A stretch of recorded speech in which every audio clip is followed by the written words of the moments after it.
for a panel on my least favorite person in the world.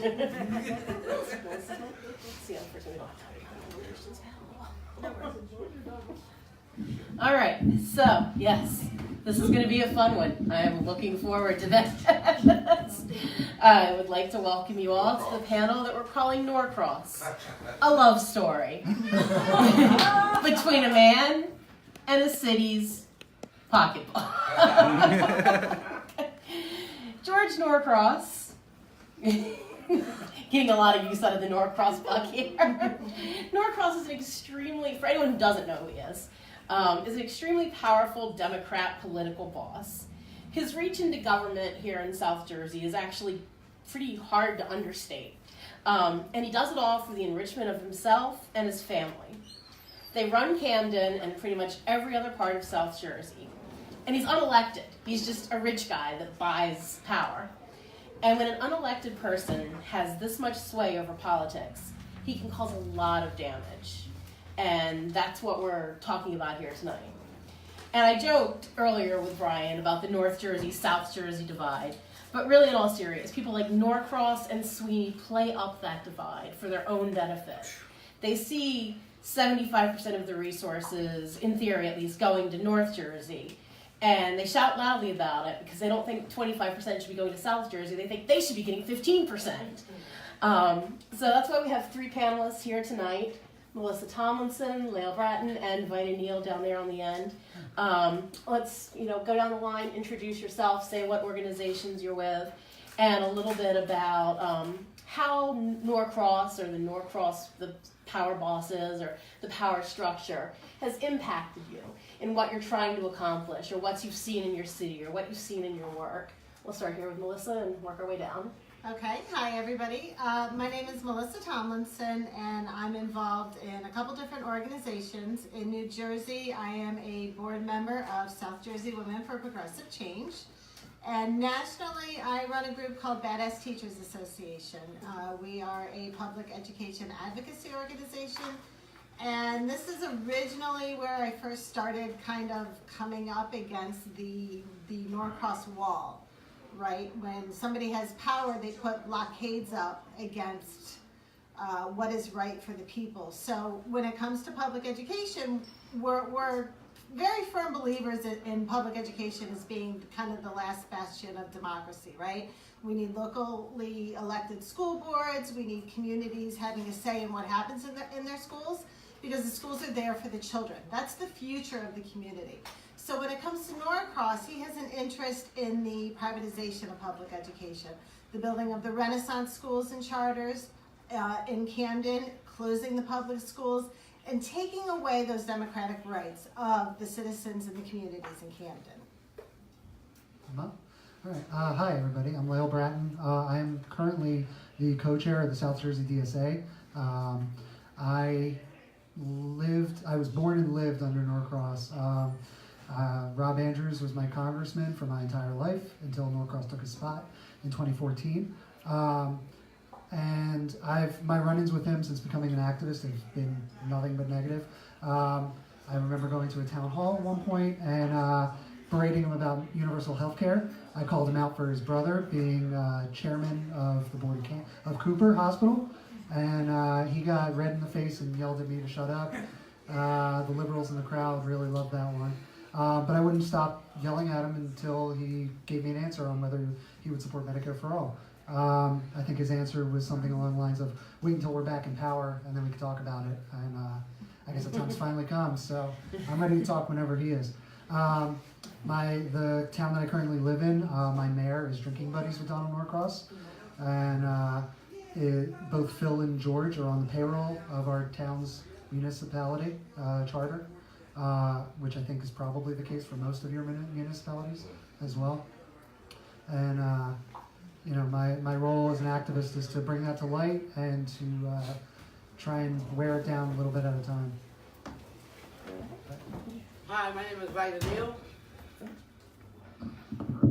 And I'm Camden's only political blogger. I blog about anything educational, political, in my community. I'm a member of the local chapter of the NAACP, Black Lives Matter, Camden High School PTO, NJCU, and Progressive Women, South Jersey Progressive Women also. I got into the fight because I noticed that certain things were missing in the education system in my community. I was a 55-year-old mother at the time, home, retired, looking forward to enjoying my life without no kids. And I walked into a school, and what I seen, it was devastating. They actually had what's called a co-location. Actually, the first and second floor of a public school that hadn't been painted or touched for 20 years. And they let a charter go in and renovate the third floor. So the children were telling me that, they wanted air conditioning too, and I couldn't understand it until I actually went to that school. So I joined the fight. And I'm going to fight as long as Norcross is in the picture and people like him who take away from the black and brown children. They go into black communities and they take away from our children. The parents have to wake up. I don't understand what's going on today because I know I was my children's biggest advocate. Nobody determined the course of their education or what they would learn or what schools they would go to but me. So it's some new stuff going on in the water. It might be, we have to go to Food and Water Watch. It might be something in the water that makes parents don't want to stand up and be accountable for their children. So Norcross he's just one person that's controlling the politics in Camden. But if we as a people, black, brown, and white, wake up, we can defeat people like him. We just have to wake up and see the truth. Stop voting for those dirty Democrats. Stay out of column 1. Stay out of column 1. They'll tell you what you want to hear, and they do what they want to do. Now, getting to the governor, as far as I'm concerned, the governor's a punk. It's been a year, and with all that's going down in Camden, we haven't seen head nor tails of the governor or any of his cronies. And like you say, he still has some of Christie's people in power. Deals were cut, deals were made, hands off of Camden was one of the deals. Yep. And I want to say, Governor Murphy, if you're listening, can you please come to Camden? That's the nice way I want to tell you. Now, the second way I want to tell you is, get your ass to Camden. The babies are not eating. We have hungry people in the streets, junkies all over the place, no housing, bad water.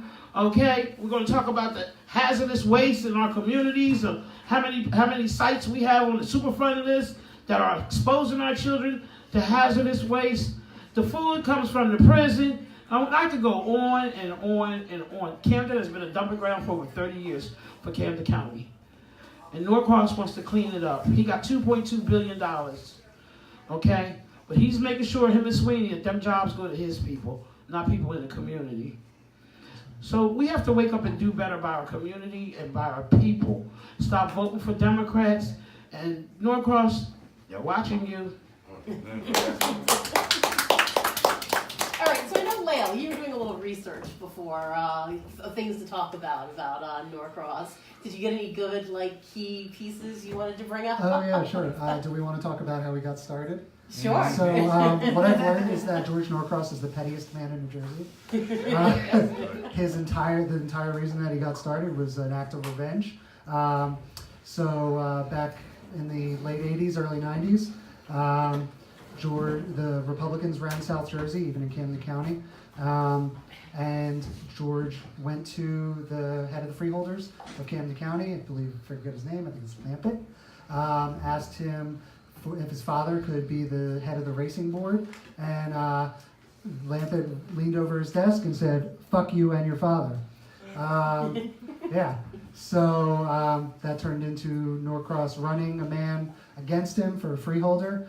He won the race, and in the interviews, I think he's called that the shining moment of his life. He's beating that man in that race. It's just going from there. Once he had that little bit of power, he's just grown it. And Heather mentioned, South Jersey being spiteful about South Jersey not getting its fair share, and nowadays they want to take over the whole state. It's that South-North divide. Well, I want to take you back even further than that. Sure. Did you turn it on? Turn your mic back on when you talk. I'm just getting a little feedback off of it. He was poor. His family was poor.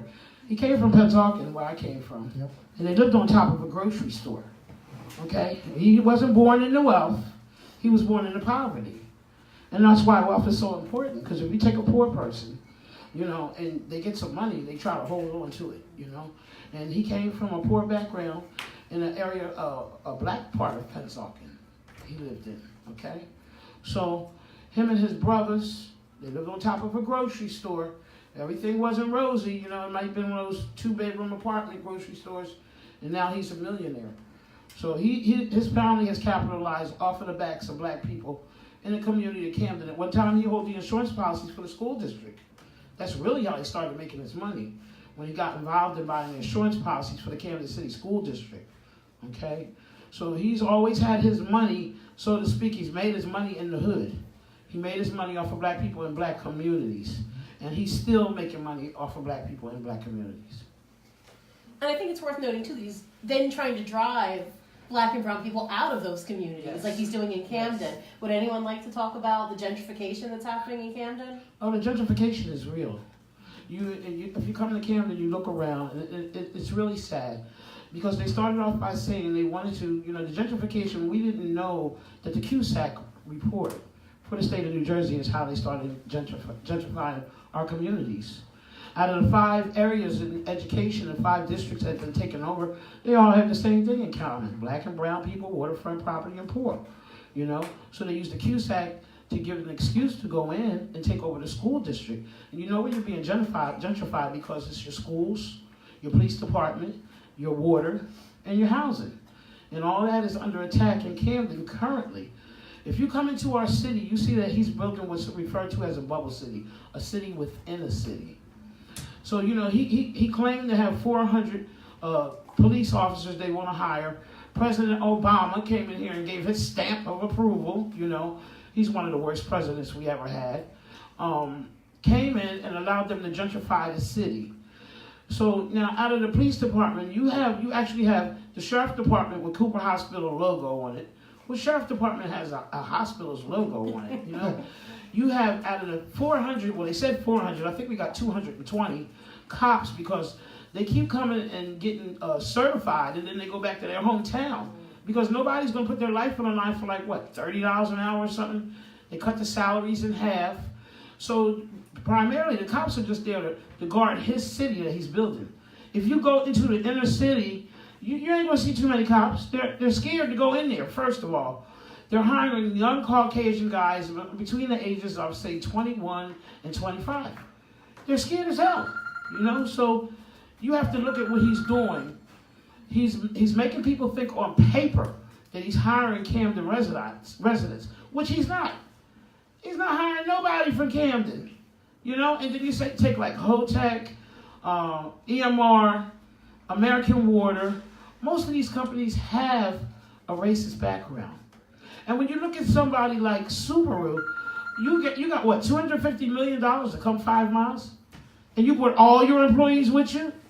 You know, and it amazes me when it comes to those companies, you have the cops escort the employees out of the city. But what I want to say is, while they escorting you out of the city, get your kids that you left on Broadway that's on Howard. Because it's not black folks that's running around on these drugs in Camden. And when you go down Center City, you'll be like, what the heck? Yes. All the suburbanites come to Camden to get their drugs. And they can't even wait to shoot up to go home. They shoot up in their cars. One guy, the car was rolling down the street and he's passed out at the steering wheel. You know, but what about our kids? What about the people that live there that have to put up with that? Running through the community, robbing. They take them all out to homeless shelters and bring them to Camden. Why? I don't know. But somebody has to bring awareness to the fact that the citizens of Camden are suffering. And they're suffering. I just got a $300 ticket for trash. No warning, no nothing. Don't sit out trash. I paid for a maintenance guy to come do my, you know. I think the mayor was sending me a message. I received it, Mayor. I'm going to fight it in court. Nobody pays $300 for trash. But what they're doing is the public works and all the departments, all the monies that should be in the city's treasure are transferred to 501c3s by George Norcross. So you have all these 501c3s that has the money that the public works should have, the money that the fire department should have, the money that the police department should have. The city is $75 million in debt. They have no money, and the citizens, the debts are being passed to the citizens. Not to these 13 companies, but to the citizens. They're coming there tax-free.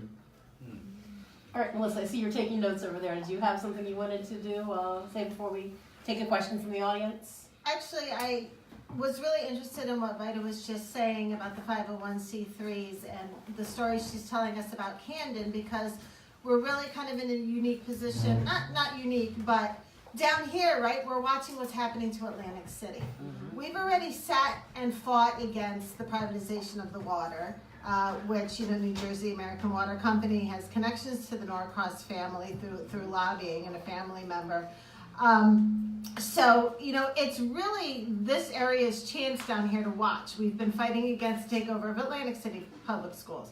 We are, again, here we are back to Murphy, who got elected on a promise that I will end state control of Atlantic City.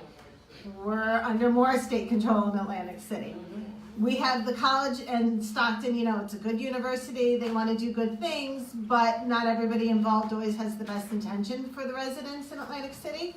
And you see the little signs of gentrification as you drive through, the parking meters, right? All of a sudden we have parking meters in Atlantic City.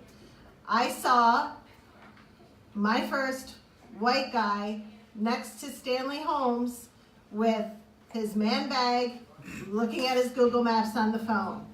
That right there says that we're, it's coming. If we don't act now, we're not going to be able to slow it down. I don't think we're going to be able to stop it at this point, but we need to at least slow it down. So the 501c3s, I'm writing that down because I want to start researching what kind of 501c3s have popped up in Atlantic City lately. Oh, yeah. Yeah. Yeah. And you know what? Most of them are being sponsored by charter school networks. And charter school networks are coming in and sponsoring all these groups. They want to teach your kids, and you got to watch your kids. Parents grab a hold of your kids because they're using your kids. They're using your kids to do work that they don't have to do. They have all these projects for the kids. And I said that from the beginning. Watch the kids. There's something about the children, that they're using our children.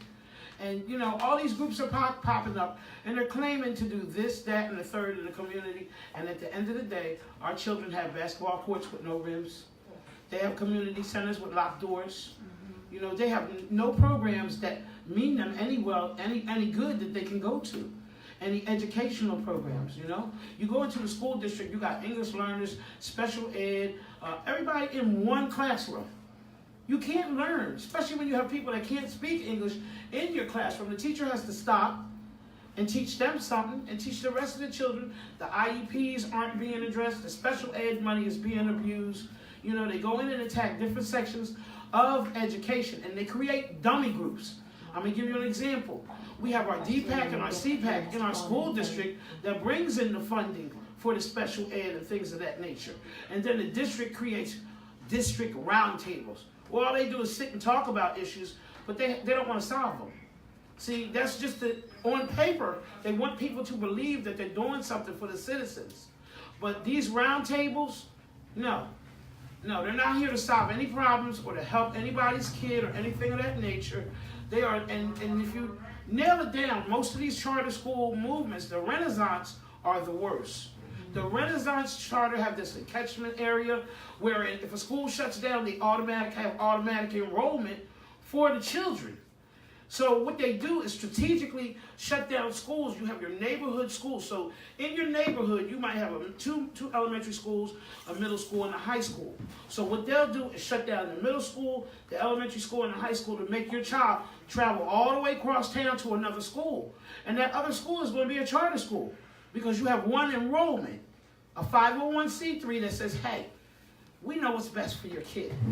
We're going to put your kid in the best school. Well, you don't know what's best for my kid, but what they do is they make a list of all the charters, all the Renaissance charters, and all the public schools, and guess what? 98% of those kids are being funneled into the Renaissance charters. So they'll give you a choice of 3, and they'll say, well, your kid can't go to this school, he can't go to this school, and then number 3 is a Renaissance charter.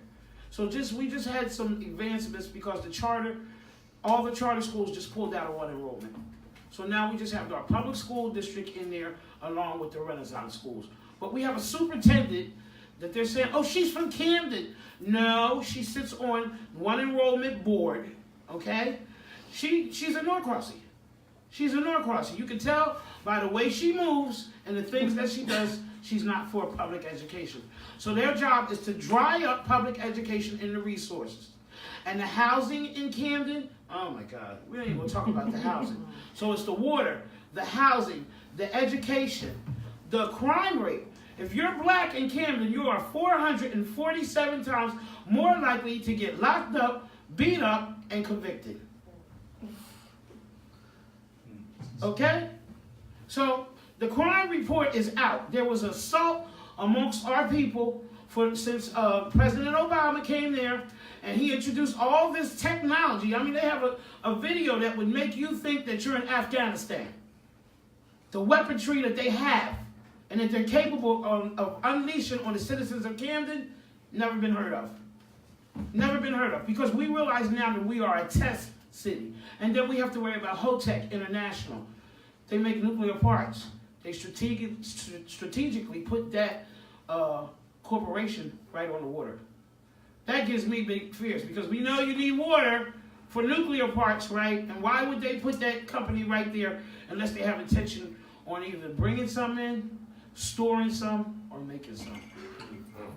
Really seems like George All right. is doing this. We have to wrap up real quick because Henry's going to have to call into his show. But we did have time for one. No? You don't want to call into the show? We can call in later. I have a audience members I have a question I wanted to ask. If I Yes. could. Yes. If you could, if we could bring you a microphone so they can hear you on the podcast. Okay. I'm gonna steal Melissa's microphone. Just a I was just wondering, does George Norcross have any ties to Donald Trump? Well, that is a very excellent question. A totally random person from the audience who we didn't plan this with at all. But I do happen to have a slide of George Norcross partying, if Ryan wasn't in the I'm way. sorry, I Partying down at Mar-a-Lago. This is where he spent his New Year's. I'm pretty sure there was no political wheeling and dealing because, I'm sure it's just that Donald Trump is so well known for his taste and restraint and sophistication. that must be why Norcross hangs out there. $200,000 a year for that membership in Mar-a-Lago. Right, and the New Year's party I think was another $600 a ticket on top of that membership. Russian money. Russian money. But this is a president, that that Norcross is hanging out with, who gets his policy decisions from Twitter polls.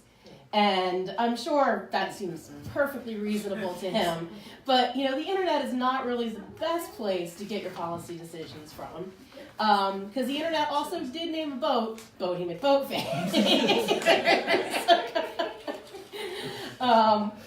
So, maybe this is not a winning strategy for President McStupidface. But, if we're not calling into Henry's show, did anybody else from the audience have any questions about Norcross? Please, if you have a question, come on up here and grab the microphone and ask your question. Please, come on up. So there was just recent news about the EDA investigation, so the Economic Development Authority. There's zero accountability for all of the tax breaks that were given, many of them in Camden. So just wondering, in light of that, what your thoughts are, what you think action steps should be to hold people accountable for that money, for those jobs, all of that. Well, I like to say maybe that's why the governor didn't legalize marijuana, because our people still got to stand on the corner and sell it, because there's no jobs coming through for Camden citizens. There's no training programs. They had a job fair. This is what they do.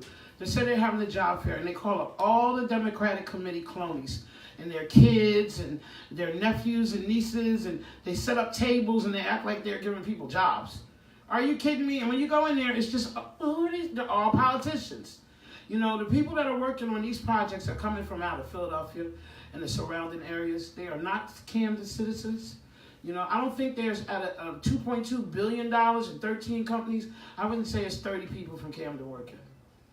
I know my community, okay? Believe in me. I'm all over the place with my camera. There's nobody in Camden working. All you have to do is look at the tags, okay, for the vehicles. They're not Camden citizens. Our citizens are poor, And they want you to believe that everybody in Camden is dumb and uneducated, and the dumb and uneducated people are the ones that don't go vote. Because the only way we can change this is by voting these Democrats out and changing the demographics of the elections. We have to start voting for independent people and progressives. Okay? And we have to put women in there. These men that have 400 years of tearing up this United States of America. 400 years. Women haven't been voting in this state for 120 years of this country. We need to be given the opportunity, and we are the trailblazers right now. So when are you running? Oh, me? Yeah. Listen. There you go. If I definitely throw my hat in the ring, y'all probably wouldn't wake up the next day. I don't fit the qualifications of somebody that they want for office, and that's not what I want to do. See, my uncle used to work for Norcross. Teddy Henson was my uncle. He was the mayor maker. He put people where they needed to be and where they were best served in the community. And that's what I do. If you got a degree and I can help you out, get a job and it's going to serve the community, that's what I want to do.